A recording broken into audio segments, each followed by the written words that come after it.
What's up, Marines? Welcome to the first ever edition of Saved Rounds, a new live video segment filmed right here at Marine Corps Base Quantico. First up, you may have noticed that the Iwo Jima statue of the famous flag raising on Mount Suribachi at the main gate of base is missing its national ensign. The statue was recently damaged in a storm.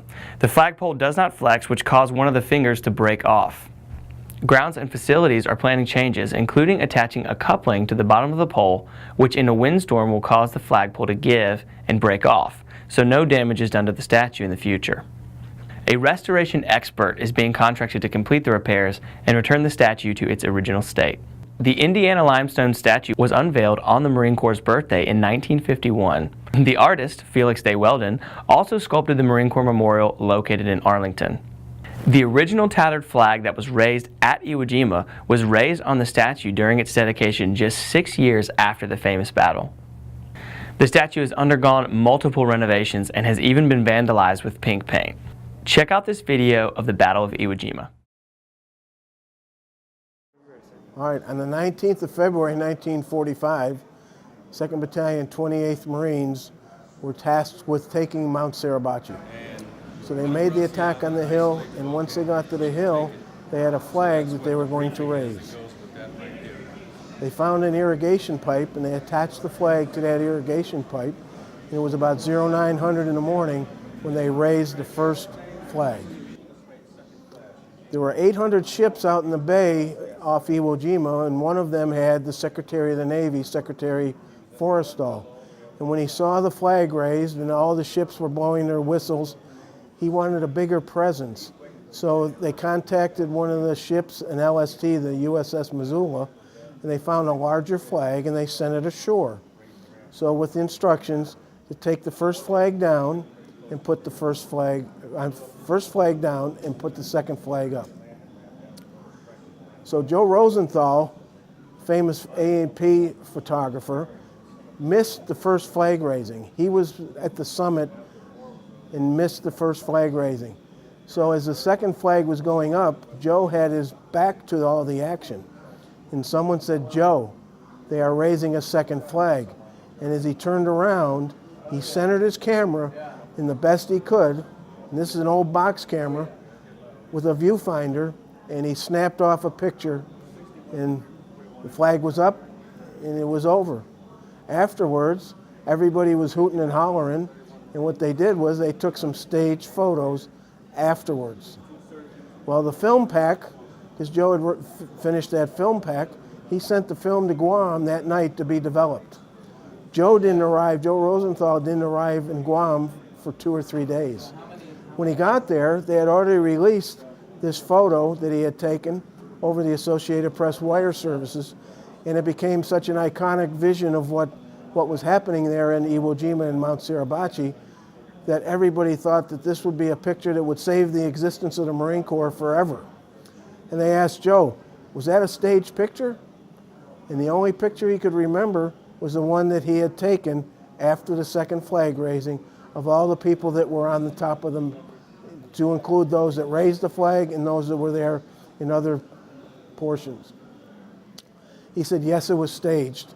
It wasn't until Sergeant Bill Gnost, who was a Marine Corps photojournalist, had taken a movie camera of action of all the flag raising, and they compared one of the last frames of his movie to the actual picture that Joe Rosenthal had taken before it laid to rest the fact that it was not a staged picture.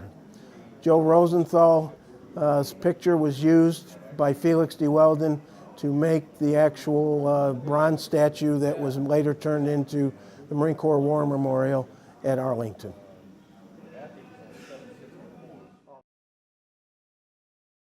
Memorial Day marks the beginning of the 101 Days of Summer, which is often a focus for commanders around the Marine Corps due to the elevated risk related to summertime events. We caught up with the commander of Headquarters and Service Battalion yesterday and got his unique take on the 101 Days of Summer event. My name is Colonel John Atkinson. I'm the commanding officer of Headquarters and Service Battalion. And what we've got going on here today is our version here at the Beast of 101 Days of Summer. Not sure why I call it 101 days, but it's like 365 days in California and 23 in Boston, but we'll roll with the 101 days. Listen, safety doesn't have to suck, and sticking Marines in a theater and lecturing them by PowerPoint or putting them in a formation and just running down what appears to them and seems to them and comes across like to them as rote check in the box leadership. It doesn't have to be that way. So what we did was get the Marines out of their office, out of their cubicles, out here into Quantico in the field here. We've got Marines over in the marina getting their water safety hands-on paddle boards and in kayaks and sailboats. And so not only are they learning to be safe on the water this summer, they're getting exposed to some of the resources that are available to them and their families that they can use to enjoy the summer. So we want the Marines to understand the safety doesn't have to suck. Talk to them like men and women, talk to them about protecting what they've earned, helping them understand what they've earned. And in this case, safety is important. A lot of Marines get hurt in the summertime on motorcycles, on boats. And so we just want them to stop and think before they get rolling into the summer and start their planning process, their SMEAC, their McPeepee, whatever it is they're going to use, and run through those things and think through, how am I going to do this? What do I need to do it? Just like they would going on a patrol. Think about doing PCCs, PCIs before you go on a road march across the country to Yellowstone or whatever you're going to do. And the other reason we wanted to do something different is because what we've been doing hasn't been working. Marines are getting killed, Marines are laying their bikes down, Marines are doing things to each other and their fellow citizens they shouldn't be doing. So if we want different results, we got to do something different.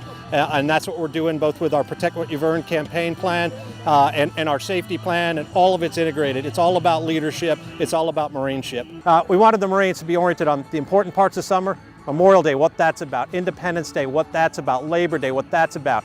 Let their hair down a little bit, metaphorically, this summer and enjoy what the nation has to offer.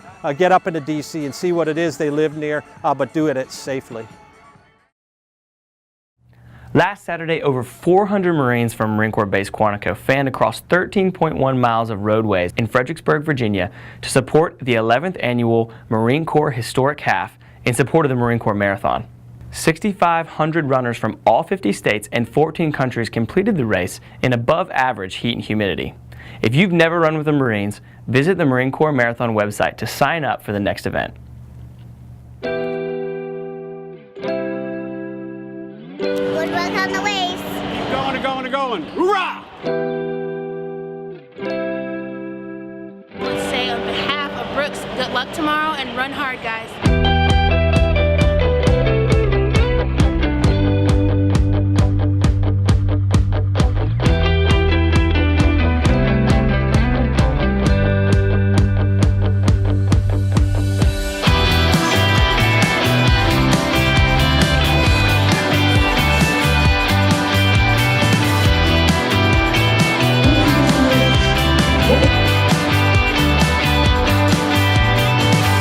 Was it a memorable run? Was memorable? Is there anything we can do to make it more memorable? First of all, congratulations for finishing. Amanda, will you marry me?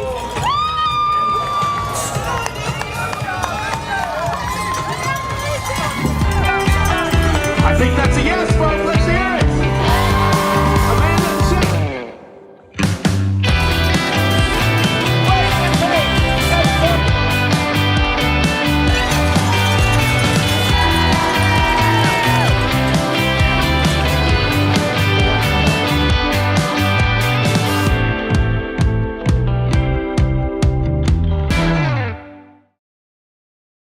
For Marine Corps Base Quantico, this has been Corporal Caleb Dillard with Saved Rounds.